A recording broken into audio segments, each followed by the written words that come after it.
You're listening to Last Word Radio, where you get the last word.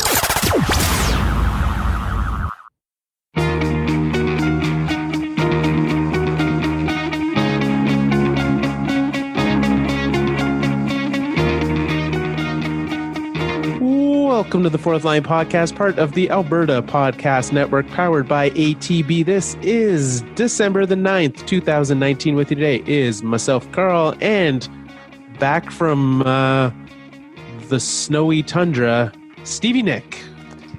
Good to be back, Carl. It's good to be home. It's good to be here. It's good to be alive. Well, this seems a little dramatic. I mean, I'm glad you're alive. Don't get me wrong. Well, let me tell you. So, like you said, the snowy tundras. I was in Ottawa, Ontario last week for work, and I watched zero hockey. I didn't pay attention to any hockey stuff, but I spent a lot of time on ice. Oh boy, let me tell you, and let me tell you, listeners, if you've not spent time driving in rural Canadian winters, it's not fun. No, it can be terrible. The highway was awful. This was last Sunday evening. It took me 8 hours to travel just over 400 kilometers. And that's like on main highways, right? That is the main highway, the 401, which is like the main highway from Toronto to Ottawa. 7 hours for 400 kilometers. Jeez. It was insane. So we're driving. I had someone with me. Thank goodness. I don't think I could have made that drive if I didn't have somebody with me, because it gets dark at like 4:00 now.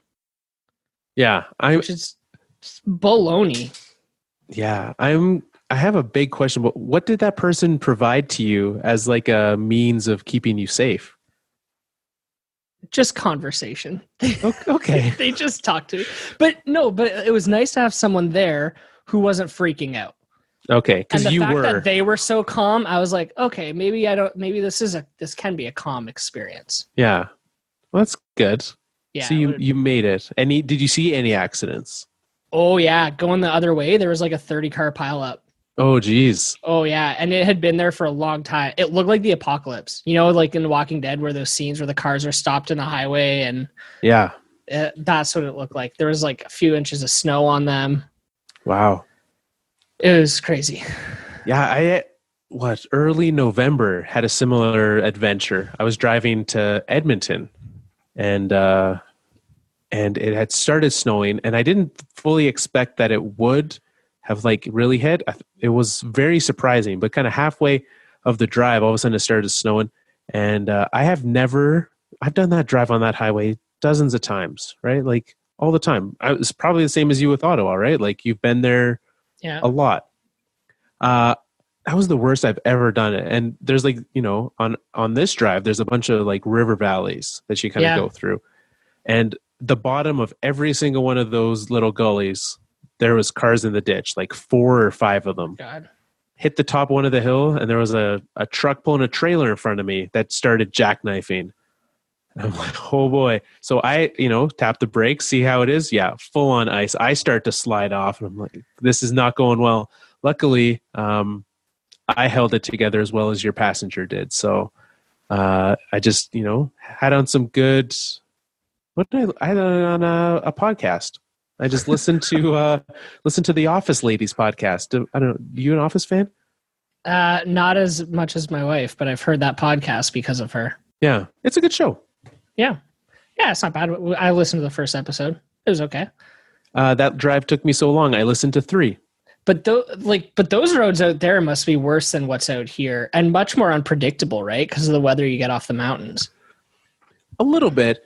I'd say it actually gets. The worst part is the wind, because you get the wind just like blowing across, because that stretch of road is just like straight prairie. And so there's like nothing to break the wind down that highway. So it's real gusty, and you're driving north south. So it can be, that's the biggest issue there, is just the snow and the blowing. And yeah, that's pretty similar to what I experienced last week out here in Ontario. But hey, that's what we get for living these Canadian winters. That's what we get. Well, I'm glad you were back. I'm glad you're back safely. We've got a lot to talk about. We're bringing back the Elimination Station this week, Nick. It is time to dust that off. So we'll have that. Is it time? Is it? I asked this question earlier. It's a little early, and I'm afraid of what's going to go down this episode. I mean, we can put it off as long as you want to, Nick. The Detroit Red Wings are still going to get eliminated. Let's just get it over with. Okay. We'll talk about it later. Okay, we'll get there. We've got obviously our best and the worst, and some news dropped today, which is kind of an interesting thing for the hockey world in regards to international hockey. Before we get to any of that, ATB Financial is the official sponsor of the Alberta Podcast Network and the official bank of the Fourth Line Podcast. And if you need anything banking, you should head over to atb.com. If you head to atb.com/hockey, you can see all the great ways that they're supporting hockey in and around your communities, especially if you're in Alberta. But their reach definitely goes further because the kids who are playing hockey in Alberta end up somewhere else, and obviously support pro hockey as well. So that's a big part of what they do. Head to atb.com, atb.com/hockey, and make the choice. For a bank that supports what you love, it's a place to be. Let's start with some news out of New Jersey, Nick. John Hynes officially removed as the coach of the New Jersey Devils. The dominoes are falling now, aren't they? You thought that you could get out of talking about coaches getting fired, and here we are. I thought I could avoid it. You were like, you know what? I'm going to have to just call up the boys in Ottawa. I'm on my way. I don't have to talk about coaches. You know what, though? At least this was a normal one. It's nice to see someone getting fired for just being bad at their job for a change. I mean, I guess everyone else was also bad at their job, but this is like strictly performance-based. That's right. And it was probably warranted based on that performance. Yeah, the New Jersey Devils are not looking good. It's kind of scary for them. I mean, as the number one rumor of where Taylor Hall's going to end up, I'm okay with this at this point in time. If the Come New Jersey on, that's Devils, not a rumor. Is that a rumor? that Hall's going to the Avalanche? Yeah, I haven't heard that. Is that true? Yeah, that is a true rumor. That is a strong rumor, and there is talk that it might go down this week. I was really hoping it would happen today before we recorded this show, but we'll have to wait till next week. Wow, I didn't realize it was that close. But that's huge. I mean, the rumored pieces that they're giving up are big pieces. And so I would hope that would mean that they're re-signing him before, or like that there's a big conditional piece on him re-signing. Because it's like Bowen Byram, right? The most recent, fourth overall pick. I like him a lot, yeah. Well, he could be going to the Devils. And then also another first, which will obviously be a lot later than fourth overall. But and then there's another piece as well that's slipping my mind right now. So, kind of the collection, Connor Timmins, another former first-round pick of the Avalanche, Martin Kraut, also rumored to be on the move there. So Avalanche have a lot of prospects and a lot of pieces and a lot of cap space. So it makes sense to me. And the Devils are not afraid to make some moves. No, I mean, maybe they should be, though, right? Because they made a ton of moves in the offseason. You get Jack Hughes, trade for PK Subban, a couple years ago, getting Taylor Hall. And yet they're exactly where they were before. Yeah, not in a good spot. Which this was the year. I mean, we said this even in the offseason. Like, I think everyone was saying the New Jersey Devils won the offseason. They got lucky and got the first overall pick. They went and got PK Subban. They went and got Nikita Gusev. And it just has not come together for them. And who does that fall on? Right. So, like, right now, it's falling on the coach, right? Falling on John Hynes. Yeah. And yet their former coach, right, former assistant coach, is now in Calgary, bringing the Flames to a bunch of winning games. So do you expect their new interim coach to do that with them? I don't think so. I always wonder, like, how much could change when you fire the head coach but promote the assistant coach? Especially right away, right?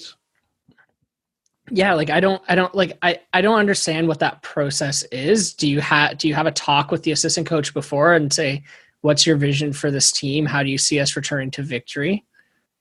Or is it more just like, hold the seat for now, we're going to go find someone?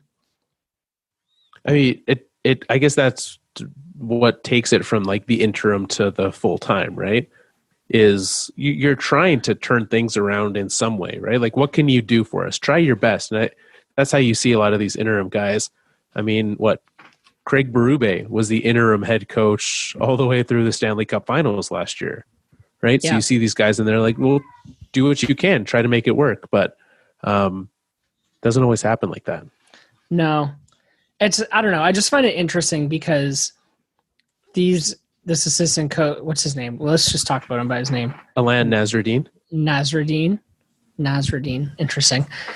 Anyway, so he would have been working for John Hynes. So he would have been bought into his system, pushing the guys into his system, and basically working within John Hynes's world, right? Yeah. He was behind the scenes. So now that he comes in, are we seeing a continuation of this? Or does he have his own kind of playbook that he's just been sitting on and waiting for? I don't know. And that's something we can't tell thus far. Because even when like you look at a couple teams that have had a little bit longer, right? Like in Calgary, not a whole lot has changed so far since Bill Peters left. I mean, they're winning. And they're winning because like they're starting to get some production from, their top players and their top lines. In Toronto, we're starting to see a little bit of change with Babcock gone and Sheldon Keefe there. But there's still a lot of things that look a lot like what Mike Babcock did with that team. Right. Yeah, so I don't know. It'll be interesting to see if this is a move that kind of lights a fire under the stars on this team. To say, let's go, guys. No excuses now. None. Yeah, it'll be interesting to see. There's a lot of talented players on that team. And so we'll have to they need to turn it around. Here's a question for you, kind of around these coaching changes. Do you think that the kind of coach that coaches a team through a rebuild is different than the kind of coach who coaches them to a championship? No, I don't. I think that if you are a good coach, you can coach through a rebuild and you can coach through to a championship. I think that especially now, because like there was always that, or I guess I perceived it as the thought that like, you don't want like the hardline coach with the young kids, but you could have that hardline coach with the veterans. Right. And now I think we're, getting to a point where we're like, maybe these hardline coaches are just, not nice people. And so maybe we just don't hire them ever. We're also getting to a point where the veterans are also the kids. True. The star players are 21 years old. Yeah. Yeah. I don't know. I just think I think it's interesting that someone like John Hynes, like he was with the Devils for 4 years, if I'm not mistaken. Like that's got to be one of the longer tenured coaches in the league, no? Yeah, that's a long time for sure. And he coached them through a rebuild. He brought them to the playoffs one year, but he was dealing with a pretty young and inexperienced team. And now he's got some more veterans, some more personality in the room, and he couldn't get it done. So I'm just wondering if his strengths lent more towards the development of younger players than I don't know what the word I'm looking for, wielding the talent of that the veterans have. If that makes sense. So more of like, because there's definitely, there is certain people who are good at developing talent versus using what they have. Yes. Yeah, and that could definitely be it.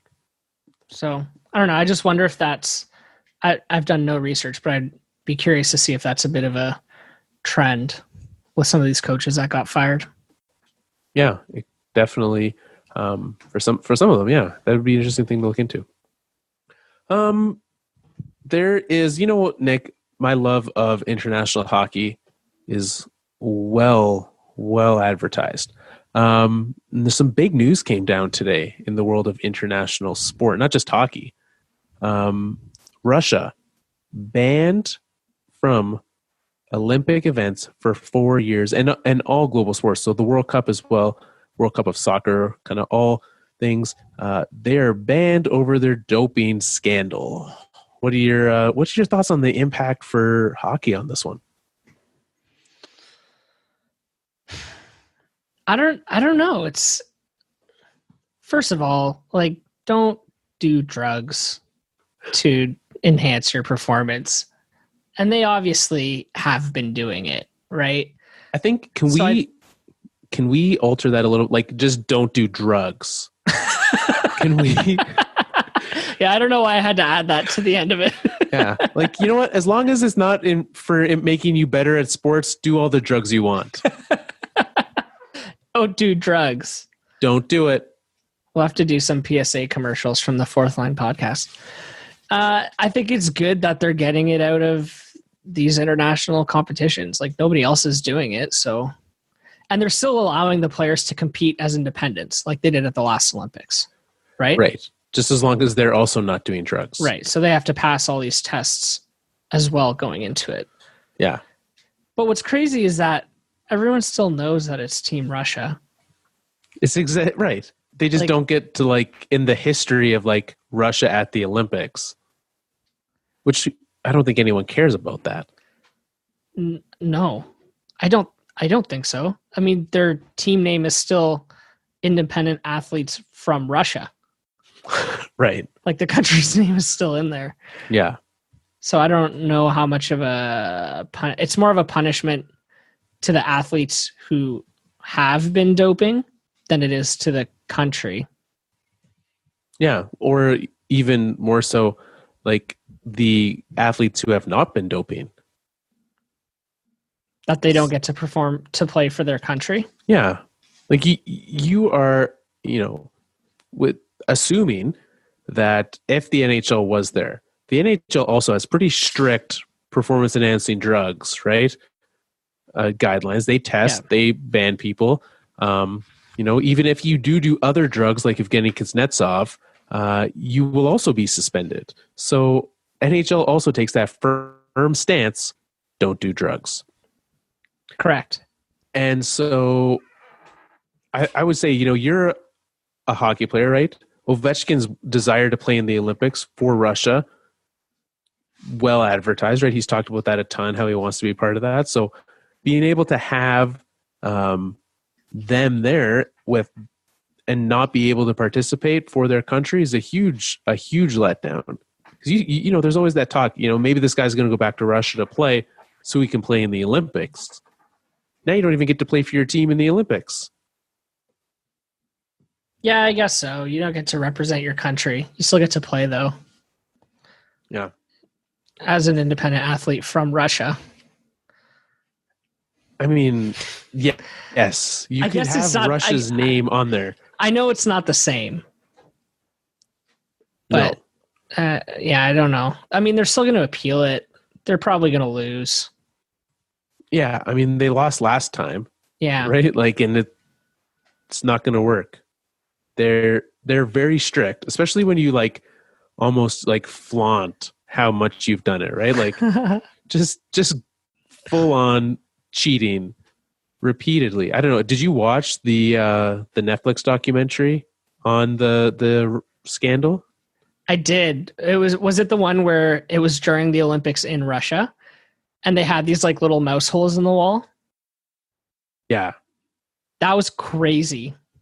Yeah. Like, just the amount that they, like, fully, I mean, it has to run deep to be able to pull something like this off, right? You can't just have, like, a couple people running around doing it.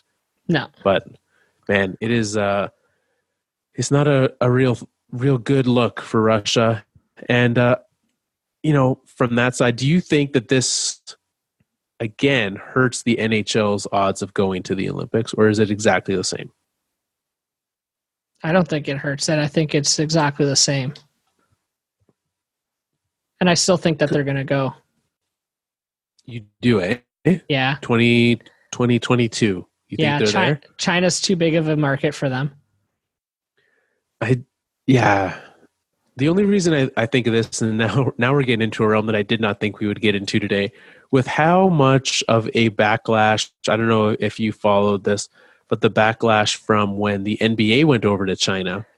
Yeah.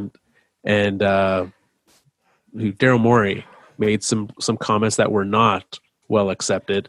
I mean, obviously 2022 is a long time from now, but with the political things going on over there with Hong Kong and all of that, it maybe isn't something the NHL even wants to be a part of. Yeah, it's a good point. And we haven't really had this conversation since all of that started to go down. So I hadn't really thought about it, but yeah, the NHL is way too vanilla of a league to ruffle any of those feathers. No, certainly not. What, conflict? No, we'll be over here. Yeah, we're just going to go be the fourth league in this continent over here and be fine with it. So yeah, it's a good point. Hadn't thought about it. It'll be interesting. Yeah, well, let us get to our favorite new segment, the best and the worst. Nick, you're on the docket this week for the best. I'm on for the worst. Do you want to end on the sour note or the happy note? Let's end on the sour note. All right. What do you got for us? Because that's just what kind of mood I'm in today. All right. We'll just bring the rest. We'll go straight from that to the Elimination Station and then wrap up the show, and it'll be just cheery for everyone. Great. The best of the week is somebody that we've spoken about on the show before this year. It's Mr. John Carlson. Ooh. This guy had a hell of a week. Since last Monday, he played in 3 games. He has 6 points. That's second good. in the league. Second in the league behind only Jack Eichel. Half of those points for this week. For this week. Yeah, just since Monday. And half of those points were goals. He leads league defensemen in goals and points on the season. This guy, Carl, he hasn't slowed down since we talked about him last time. See, and here's the thing. I was very aware of John Carlson's week because before we started this show, I was handing out the high sticking points. And as you know, you pick a defenseman in this game. John Carlson is a very popular choice. 2 weeks ago, he put up a big old goose egg. And I was like, is he finally starting to slow down? Checked out the stats from this week. Hardly. Not even close. Not even close. And I saw a headline that some of the Hall of Famers think that he's the guy who can push 100 points for a defenseman. Which would be, what is he on pace for right now? Do you still have his numbers pulled up for the week? I do have his numbers pulled up. He, in 31 games, has 43 points. 41 in 33? 43 and 31. Okay, that's what I said. So he's on pace for 113 points. Yeah. He could do it. Because what would he need the rest of the way? He would need 57 points in 51 games. Yeah. So he still needs to be more than a point a game, but not by a lot. No. It's a 90-point pace. He could do that. He could do it. That would be, obviously impressive. Last time we talked about this, we were making fun of how no defenseman hits 100 points. Yeah. And here we're seriously talking about it. Now it's an actual thing. We're a third of the way through the season, and there's still a guy who's playing well enough. And there is no reason for me to think he'll slow down. No, at this point, we're well into the season. We're almost at the holidays. He's the real deal. Is there any other defenseman in the league who's even going to challenge him for the Norris this year? No. Even the way that we had 2 weeks ago, Cale Makar had one heck of a week. Yeah. And even then, he still wasn't, he's the runaway Calder choice, but even then, there wasn't even close. Anyone was like, yeah, like he's almost as good as John Carlson's the best right now. Yeah, and he's only making. He has an $8 million cap hit. And I'm fairly certain that when he signed that, I was like, man, that's not a very good deal. I remember thinking that's a lot of money for John Carlson. Yeah, because it was a lot of money for John Carlson. Not anymore. It was an 8x8, was it not? Yes. I mean, that's still going to be a lot of money for John Carlson in 7 years or whenever it ends. Yeah, but now, every deal handed out in the league is too much money by the time it ends. At least UFA deals. Right, every UFA deal. Yeah. You pay them for the... I can get behind that. Yeah, you pay them for the early years. And here's what's extra impressive for me is that how much of what John Carlson is doing is even strength. So like last year, John Carlson had 70 points. He had 37 of those points were even strength. This year, he's already at 29. So it's not like he's just, making it rain on the power play. Don't get me wrong. He is. But he's doing this at even strength, which is really impressive. The only part that's a little unsustainable, his 12.4% shooting, which as a defenseman, if you're going to hit 100 points, you got to do that. Yeah, it's like double his career high. Yeah. So that's the only thing that I'm like, well, maybe he'll slow down. But that's what I said last time, and he still hasn't slowed down. Well, and his assists are up there too, right? Like he's producing with and without the puck. Yeah. Like 32 assists. It's impressive. It's very impressive. And this Capitals team, doesn't matter what happens. These last 5 years, I feel like, because what was it, 3 years ago? They had that really good season and almost set the records for points and all those things. Do you recall this? I do, yeah. Yeah.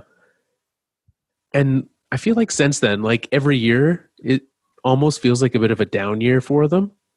But they're still, in that division, clear runaway with it. Clear runaway. Almost in the conference. Yeah, because, if it wasn't for Boston. What happened to the Atlantic Division? Why do they suck so much? Right? This is crazy. Yeah. Well, we talked about that a bit. No, we didn't talk about that last week. It's a struggle there, right? Like Boston, I was very pleased. My Avalanche gave the Bruins their 4th regulation loss of the season this weekend. Good on them. Congratulations. Thank you. I worked very hard for it. But and that Bruins team is essentially the same team that they've had forever. Yeah. Right? Pasternak has decided that he's just going to not ever stop. So that helps when you get him next level. But the rest of that division, the fact that you have Tampa and Toronto 5th and 6th is crazy. Yeah, it's kind of scary considering last year everyone was like, got to get through the Atlantic Division to make any noise in the playoffs. It's not looking like it this year. Although what I will say about Tampa, I'm going to draw some parallels. Last year, they tied the points record for regular season points, right? Yeah. You know who they tied with? The Detroit Red Wings? The Detroit Red Wings in 1996. Yeah. That year, the Detroit Red Wings flunked out of the playoffs, too. They were supposed to win it all, and they lost. What happened in 1997? They had a pretty mediocre year in terms of regular season points, but they won the Stanley Cup. So you're calling it now? Tampa Bay Lightning, Stanley Cup champions. Which, 2 months ago, not that bold. Now a little bit more. Yeah. When you're 6 points behind the Hurricanes. When you celebrate me in June, remember it was December 9th. That was the date. That was the date. Well, actually, my worst of the week actually touches on the Tampa Bay Lightning as well. Oh, excellent segue. What would you say is a bad amount of goals to give up in a game? 7. 7? Okay. So when the San Jose Sharks lose 7-1 against the Tampa Bay Lightning this weekend, you would say that's a bad game? Yes. Now, what if, granted it's a back-to-back, but what if the day after that, they also lose 5-1 against the Florida Panthers? My worst of the week is the San Jose Sharks weekend. Didn't a coach that we just talked about lose his job because of back-to-back games where his team scored 7 goals against and 5 goals against? That would be correct, yeah. Like, San Jose's getting into dangerous territory here. Yeah, absolutely. I think, are you calling for the head of the coach over there? Are you saying Pete DeBoer, former New Jersey Devils coach, might I add, Pete DeBoer? Oh, my God. The parallels being drawn today. Something's got to change there. I think it's just the goalie, but... Yeah, but so in those games, in Tampa, they lose 7-1. And obviously there's some bad goaltending in a 7-1 game. You're not putting all that on the skaters, right? In that game, there was don't pull up. Okay, this Hockey Reference pulled up Tampa's stat page, not the stat page from the game. So in that game, the San Jose Sharks had 38 shots. Tampa Bay Lightning also had 38 shots. Now, granted, there's like some significant score effects in that, right? The next game against Florida, they had 31 shots, 33 for the Panthers. So they're offensively doing within reason what they should be doing, right? They're not scoring on the power play. In the Florida game, 3 power play goals against, 2 in the Tampa game, 5 power play goals against in 2 games is a reason to maybe not fire the head coach, but whatever assistant is in charge of the penalty kill, that guy's got to go. Yeah, they got obviously you got to figure out your PK, but like they're middle of the pack in terms of goal scoring this year. Like, it's not terrible, but then, like you said, you look at their goals against. They're second worst in the league in goals against. Yeah. So, and their PK is actually pretty bad too. So yeah, like there maybe needs to be some coaching changes there. So while I said, according to this, their PK's actually just had a bad weekend. Yeah, you're right. Number 1. You're right. I didn't realize I had the chart upside down. So maybe that's what happened, right? When all of a sudden your PK, which is the number 1 in the league, shows up and you have a bad weekend, it really falls apart on you. When your special teams are what's holding you together, because their power play, that's middle of the pack. But what can you do there to get this team going?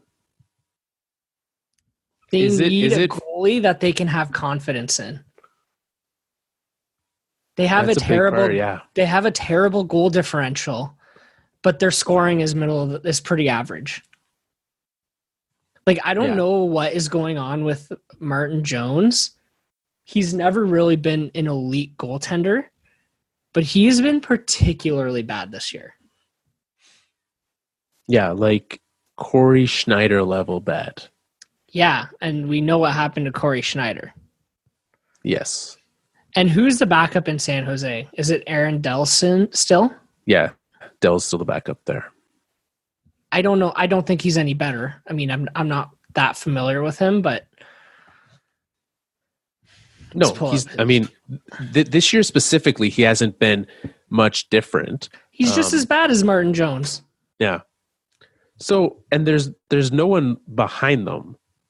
And at the same time, this is a team, like, I'm trying to think right now off the top of my head, is there anyone that you can think of that would be available in the goaltending trade market? Because there's no one that stands out to me right now.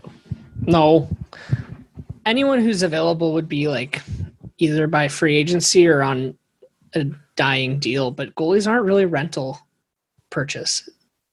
No, especially as like a number one, right? To get someone like that. Yeah, the goalie market's so weird. If you're going to acquire one in a trade, you kind of have to acquire a prospect and hope they turn out. Yeah. Like, when was the last time a starting goalie was traded? I mean, like, I think back to some like weirdly weird, like, wasn't like Dwayne Rollison was traded mid-season to a playoff team, was he not? And like that's how far back I'm thinking. That's going back. Yeah, this is some deep cuts here. Yeah, so you're either trading for a prospect or you're trading for a backup who you think has the potential to be a starter, right? Like they did with Corey Schneider. And who did the Canucks acquire? Did they acquire someone? They got the pick that was Bo Horvat. Right. So, yeah, I guess we should be looking at backup goalies in the league who teams think could have the potential to be a starter. Yeah, and I don't, because like actually the last big one, and it didn't work out even. And this is part of the other problem, because Ryan Miller, when he was traded to St. Louis from Buffalo, that did not work out well for them at all. No.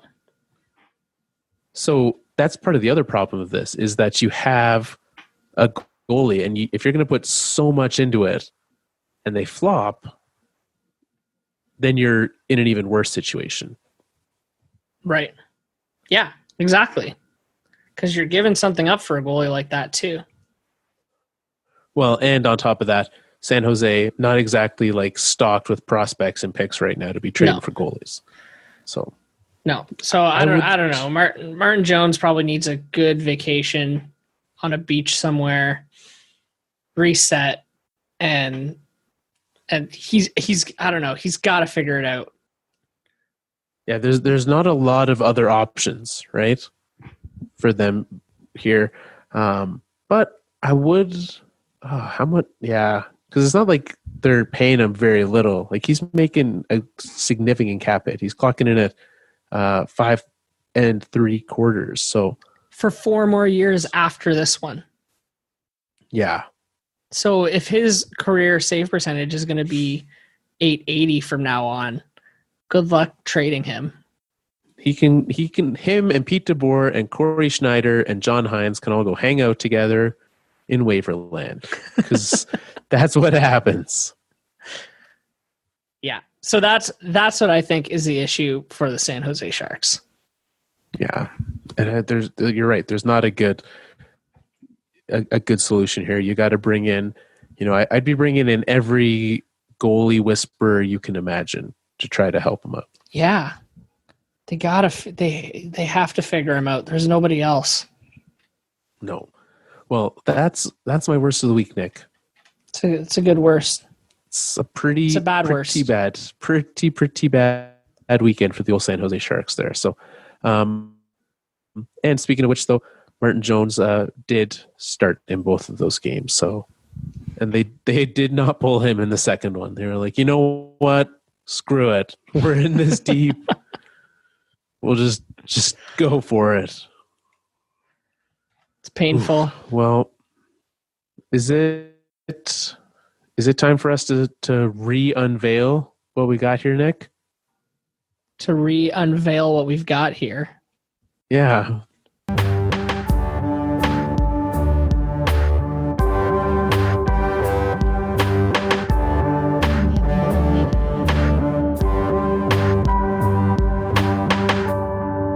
Elimination Station.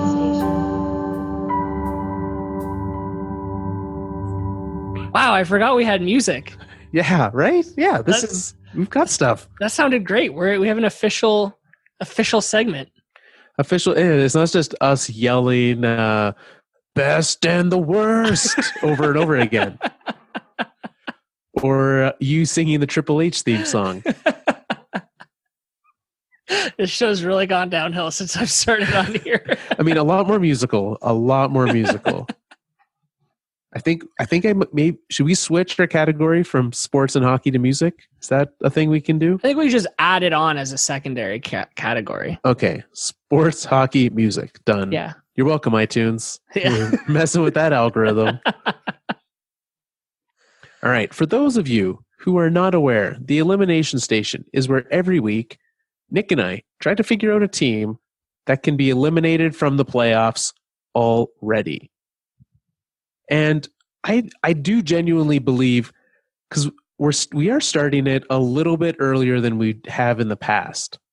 Because part of the reason is, one, there were some weeks where we were like, well, let's jam 2 in here and like get through a couple. So we're avoiding that this year. It also forces us to like actually have to make a stance on things instead of just like, yep, this team's like actually eliminated now, so we'll just make it official. But if we were to look here, I was thinking today, like thinking back and also over the weekend, there are some teams that I thought would be terrible this year that are not.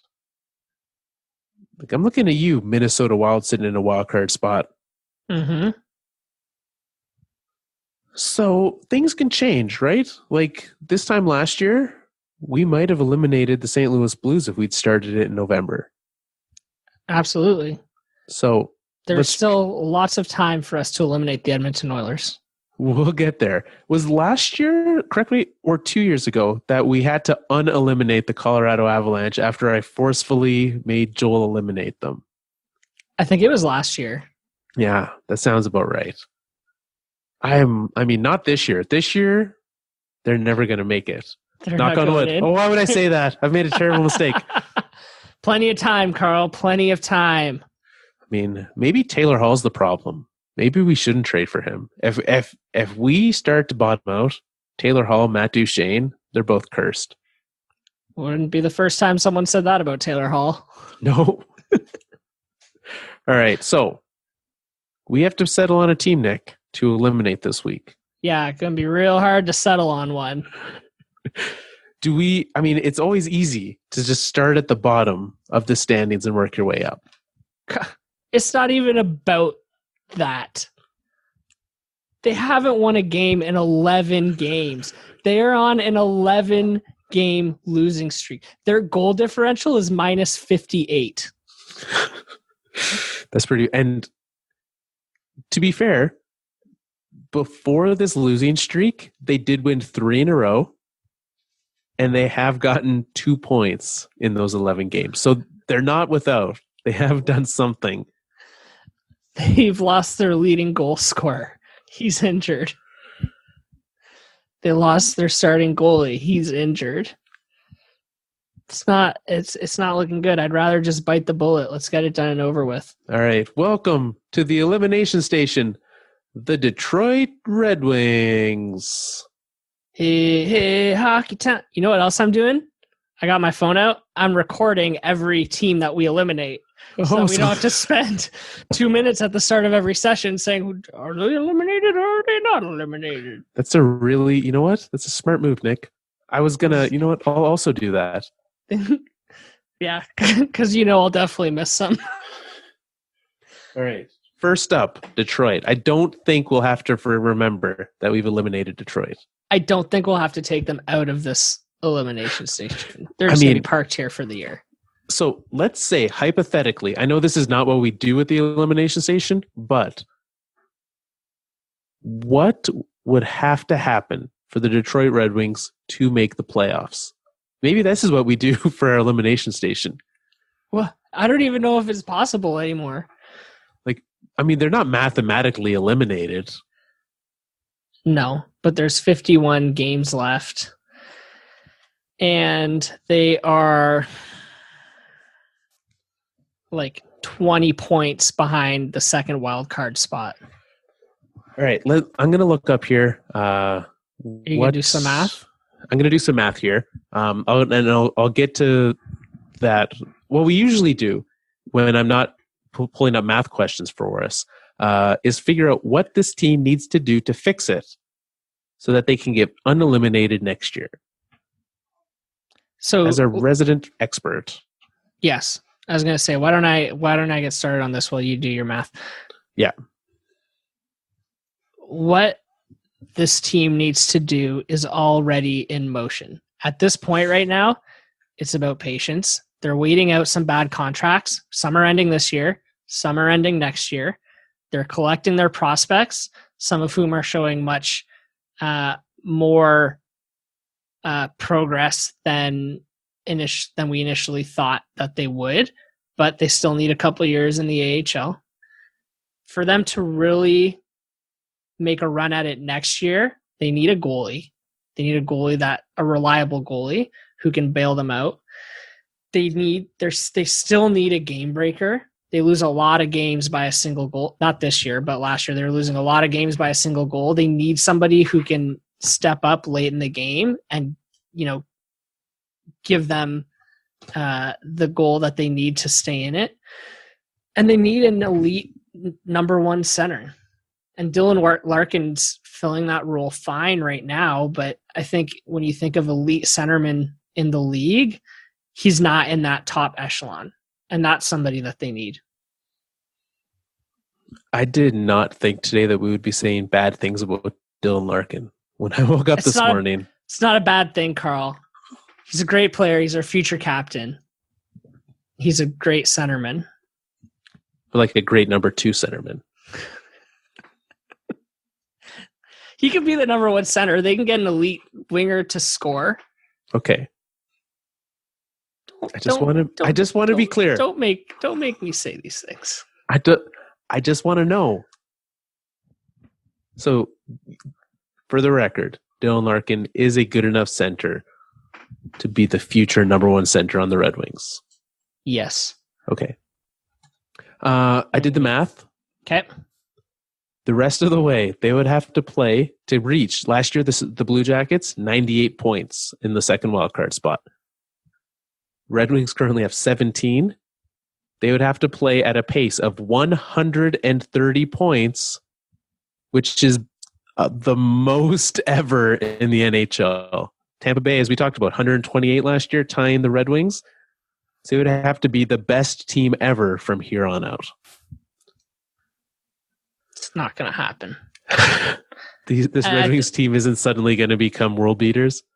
No. And I think I also saw today that they have the hardest schedule for the rest of the year. How is that even possible? Any other team. I don't know. I'll see if I can find that headline. I mean, I guess it's not like others, like in football, right? You only play 16 games in the NFL. So like strength of schedule can be manipulated to benefit certain teams. But like NHL, you just play everyone, right? You're playing everyone twice. You're playing your division, 5 times a year? So it kind of is what it is, luck of the draw of when you play teams. And it turns out Red Wings not getting so lucky. So this is from powerrankingsguru.com. NHL strength of schedule remaining. Our strength of schedule remaining rankings show the average difficulty of opponents each team will face for the rest of the season. Okay. The Red Wings have the most difficult remaining schedule according to this site. The Avalanche have the easiest. Heyo. I mean, do we play the Red Wings a bunch? Is that why? I don't think so. Have they played yet this year? I don't think they have. No, I don't recall that. I don't want you to just like walk away from this show entirely disappointed. So, and I think we've talked about this before, and you do have some very good things that you're happy about. Mm-hmm. Obviously, the injuries tamper those, right? Because you were fully on the 40-goal train for Anthony Mantha. I was. That dream's dead. That dream has died. What currently has you, when you watch a Red Wings game, what, other than it ending, makes you the happiest? I love seeing Robbie Fabry producing at the rate that he's producing. Yeah, he's still doing that, eh? He's still doing it. He scored the other night, too. That's fun. And they've got him beside Andreas Athanasiou, who desperately needed somebody his own age to keep up with him. So he has that now. Who was playing with Athanasiou previously? Valtteri Filppula and Darren Helm. Yep. Kate, not a good idea. Nope. It's been great seeing Philip Zadina, our number 6 overall pick, who was ranked 3rd overall 2 years ago. He's gotten a call up with all the injuries. Not really getting the lines that we'd like him to get because he's playing with Valtteri Filppula and Darren Helm. But it's nice seeing him up there and seeing him compete. Filip Hronek is a defenseman who's been very good this year. He's had a very strong start to the season. He's still young. I find he still makes a lot of defensive zone mistakes, but that's to be ironed out. He's 22. Like, he's got a lot of time to kind of develop that side of his game, but offensively, he's got a nose for the net. So those are like 3 areas right there that I feel pretty happy with. Yeah, absolutely. If you could change the lines, where would you have Zadina playing? I would move him into the top 6. I'd have him play with like any one of Larkin, Bertuzzi, Athanasiou, and Fabry. So a line of Athanasiou, Fabry, and Zadina would be... Yeah. Why not? He's fast. Like, he can keep up with those guys. Yeah. As you said, play with some of your own age. Yeah. It's also what I said to the guy at Beer League the other night. Was he much faster than you? Just stronger. The old guys are so strong. It's true. They don't skate hard, but man, they're strong on the puck. Yeah. Well, it's nice that you're chirping a guy who won't give you the puck. I mean, Beer League. It's all chirps. That's all it is. That's all it is. Absolutely. Well, I mean, I don't really have a whole lot to add to that, right? Like, certainly you have to be happy with what they've done. They brought in, I mean, as much as Tampa is struggling this year, they brought in the guy who created and helped build and mold that team and was able to navigate some pretty difficult contract situations in Steve Yzerman, right? Mm-hmm. You also brought in Red Wings legend Steve Yzerman, so you've got that going for you this year already. And he's done an amazing job so far. Like, he got Robbie Fabry. He traded Jacob De La Rose for him, who they picked up off the waiver wire. Yeah, one for one. Like, they traded him for nothing. Yeah.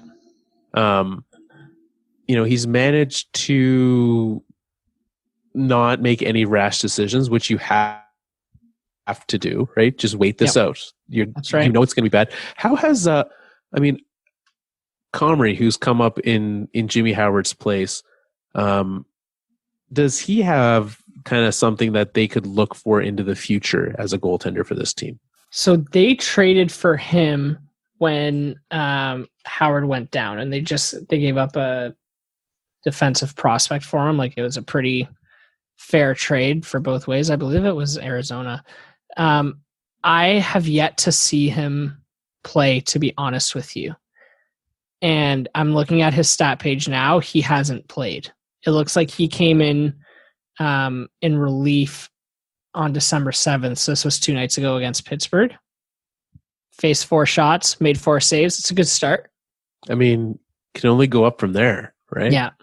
But Comrie's a guy who hasn't really gotten a fair shake at the NHL level. So, like we were talking about earlier, when you're looking for a goalie, you got to trade for those prospects who maybe will pan out, maybe won't. Comrie's played a total of like 5 NHL games. Yeah. So TBD on that, but probably, I mean, when you've only played that much and you're 24, probably not going to become a starting goaltender in the NHL. Yeah, probably not. Well, there we go, Nick. The first team has been eliminated in the Elimination Station. My condolences to you. Let's hope moving forward that we can be much happier and your team gets healthy. That seems like a win. Yeah. That things go better for you. And next year, that the Red Wings are not the first team we eliminate. I hope it didn't come across as all sad. There's definitely a lot of hope, just not for this year. Right. Absolutely. It's not like, because when Colorado put up 48 points a few years ago, that was just all sad. Yeah. That was just all disappointment. A team that should have been better wasn't. You knew going into this year that this was an expectation. That's right. That's right. Well, good news. It can literally only go up from here. You cannot get lower than dead last in the league. So That's true. that'll go up for you. And number 1 odds at the first overall pick. So you got that as well. Well, Nick, it's time for us to pick our must-watch games of the week. We've got a whole collection of them. We call them the Pavel Bures, right? Pavel, must-watch player. These games, must-watch. Do you have the schedule pulled up? I just pulled it up right now. All right. Tonight, if you happen to listen to this before games are done, tune in and watch the Avalanche beat the Flames. It's going to be fun. It's literally the only game left tonight. It hasn't started yet. So okay. Puck will be dropping any second now, though. Okay. What do we got tomorrow? Tomorrow we've got a battle of 2 very struggling goaltenders. As much as Martin Jones has been terrible, and there have been goaltenders around the league, my other worst of the week was very almost, like the worst of the month, Pekka Rinne and the Nashville Predators. So if you want to watch a lot of goals get scored, tune into that game tomorrow. I like that. And we talked about the Sharks. The other one could be New Jersey, Dallas. See if John Hynes' absence does anything to the Devils. Yeah, and terrible Tampa versus the much better than them Florida Panthers. Terrible Tampa. I think everyone in Tampa is turned off from the show already. Yeah, I think so too. Wednesday. 3 games. We got Boston, Washington, Ottawa, Montreal, Philadelphia, Colorado. I know what you'll be watching. Yeah, but there's one game to be watching there. And that's which is Washington, Boston. Yeah, I think so too. I just hate the Bruins. I hate the Bruins, but I mean, when you can have the top 2 teams in the conference facing off like that, you got to watch it. That's right. I'm going to be watching my second Flyers game of the week for some weird reason. So there's that too. That should be it for the year, though. Yeah, I think I've hit my quota. Yeah, I don't know. They're a pretty fun team to watch. They're a weird team. They are. We should talk about them. And they have been. Yeah, and they have been for a while. We can talk about that. It was also a very aggressive game. I don't know if you saw any of the highlights from the very early. It was started at 11 o'clock here, Ottawa Flyers game, and Travis Konechny got hurt in the game, concussion, and didn't come back, and just the entire rest of the game, like Jakub Voracek got in a fight. Whoa. Just all hands on deck for the Flyers. They had 4 fights the entire season. Half of them are in that game. So Thursday, December the 12th. We've got. I mean, should we talked about the Sharks being the worst of the week. We talked about the Devils. We've put them in. Which Red Wings game do we recommend people watch this week? Or do we just not? Because they're playing Thursday. They play Saturday. I think we should watch the Sunday game because that's the best chance of winning. And as of right now, because it's on a back-to-back, we might get our first Eric Comrie sighting. Yeah, that's true. So tune in for that. Comrie versus the Kings on Sunday, so that's that settled. Thursday, though. It's all backwards. It's all kinds of messed up. I always like the Columbus-Pittsburgh matchup. That's always a fun game. That's going to be a good one for sure. I know that I will probably, the most expensive Flames ticket of the year is happening Thursday as well with the Leafs in town. So that'll be a nice blue and red crowd there. There you go. There's only 2 games on Friday night. You can watch the John Hynes-less New Jersey Devils enter Colorado, or you can watch the game you should watch, which is the Knights and the Stars. Marc-Andre Fleury is getting back to being with the team. He's been away from them for a bit, but he is back at practice. So we could see the return of Marc-Andre Fleury here as well. Hopefully sometime pretty soon this week. So yeah, it's definitely the game to watch that night. Saturday. There's lots of lots of good matchups on paper. The always good Washington, Tampa. Mm-hmm. If Tampa's going to get better, they have to win some of these games. And Braden Holtby's only lost in regulation twice this year. And so if they can't beat him, then no one else has. So I shouldn't feel too bad about themselves. But that's one I'd be looking at. That'll be a good game. Let's pick an afternoon game because it's Saturday and there's a lot. I feel like watching Carolina this week. Why don't we watch Carolina-Calgary? Carolina-Calgary, yeah. That's all right with me. The old, Dougie Hamilton, Elias Lindholm trade game. So, yep. Well, there we go. You can head on over, player high sticking, pick the 3 players. We talked about that. Pick a goalie, a forward, a defenseman. If you want to pick a defenseman, you should probably pick a guy named John Carlson. That's a pretty smart pick. Yeah. The rest of it, Braden Holtby only lost twice in regulation this year. It's not a bad pick either. Who'd you pick for forward right now? Apparently I'm just picking all Washington Capitals, so. TJ Oshie? Alex Ovechkin? If I'm picking a Capital, yes, but I would probably actually go Connor McDavid, Jack Eichel. Jack Eichel's on fire. Or Nathan McKinnon. Those are my 3 forwards. Johnny Gaudreau, has he come out yet? No. Like a little bit, but not like he scored. But so did Milan Lucic. Let's not get too excited about that. Okay. Well, Carl just made all your picks for you. Do that on Twitter. At Fourth Line Podcast. Send those picks in. They can be exactly what I said, and then when they're terrible, I'm sorry. I tried, but you just made a mistake. The Alberta Podcast Network is a great place to go for your podcasts. We talked today. If you are doing a terrible drive through the snow and you need to stay safe, I listened to podcasts when I did that. And you can too. You can, maybe you're listening to this in a snowstorm. If you are, when you safely get to your destination, let us know because we care. And thank you for letting us keep you company so that you're a little less scared. That said, there are lots of great choices if you're looking for new shows over at the Alberta Podcast Network. AlbertaPodcastNetwork.com is your place to go. And one that I always find has really interesting kind of shows is the category labeled Education and Self-Improvement. And I know we talked about one before. This is Adulting. And there's another one that's pretty similar to that, Girl Tries Life. And Victoria Smith is interviews inspiring women to show there are many different ways to live an incredible life. I think that's really interesting because there's a ton of really interesting people she has on that show.